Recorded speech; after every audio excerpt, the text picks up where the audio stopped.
डीपीने आता ठरवलं की त्याला ग्रुप बी मध्ये राहायचं नाहीये। डीपीने डिसाईड केलं की तो आता ग्रुप बी सोडणार आहे। हो, अशीच एक गरमागरम अपडेट आहे आणि याबद्दलच मी तुम्हाला सांगणार आहे की शेवटी डीपीला असं का वाटतं की त्याने ग्रुप बी सोडावं। तर व्हिडिओ शेवटपर्यंत नक्की बघा।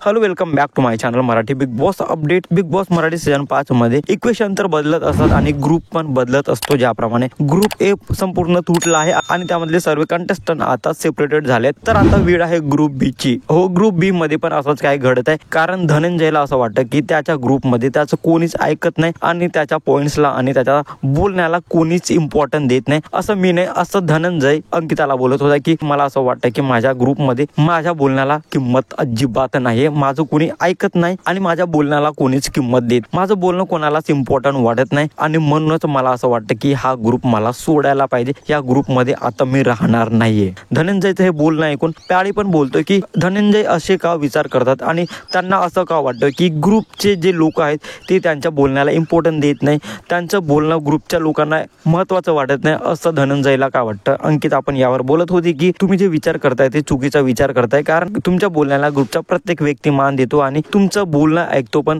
ग्रुपच्या प्रत्येक व्यक्तीला तुमचं बोलणं इम्पॉर्टंट वाटतं आणि तरी पण तुम्ही असं विचार काय करता, तुम्ही निगेटिव्ह विचार का करता की तुमचं जे बोलणं आहे ग्रुपच्या कोणत्या सदस्याला आवडत नाही किंवा तुमचं बोलणं ग्रुपच्या कोणत्या सदस्याला इम्पॉर्टंट वाटत नाही, महत्त्वाचं वाटत नाही। आणि जर तुम्हाला वाटत असेल ग्रुप सोडायचं, ती तुमची इच्छा आहे, पण तुम्ही याबद्दल विचार नक्की करा। म्हणजे आता धनंजयला ग्रुप बी मध्ये कम्फर्टेबल वाटत नाहीये आणि त्याला असं वाटत नाहीये ग्रुप बी मध्ये त्यांची किंमत अजिबातच होत नाहीये आणि हा एक मेन कारण आहे, ज्यामुळे हा एक मेन कारण आहे की धनंजयला वाटतं की आता या ग्रुप मधून बाहेर जावं, या ग्रुपला सोडावं। पण मला नाही वाटत धनंजय या ग्रुप मधून बाहेर निघेल। तुम्हाला काय वाटतं धनंजयच्या या स्टेटमेंट बद्दल? कमेंट मध्ये नक्की सांगा आणि अशाच इंटरेस्टिंग व्हिडिओसाठी भावाच्या चॅनलला सबस्क्राईब करा, शेअर करा। Thank you so much.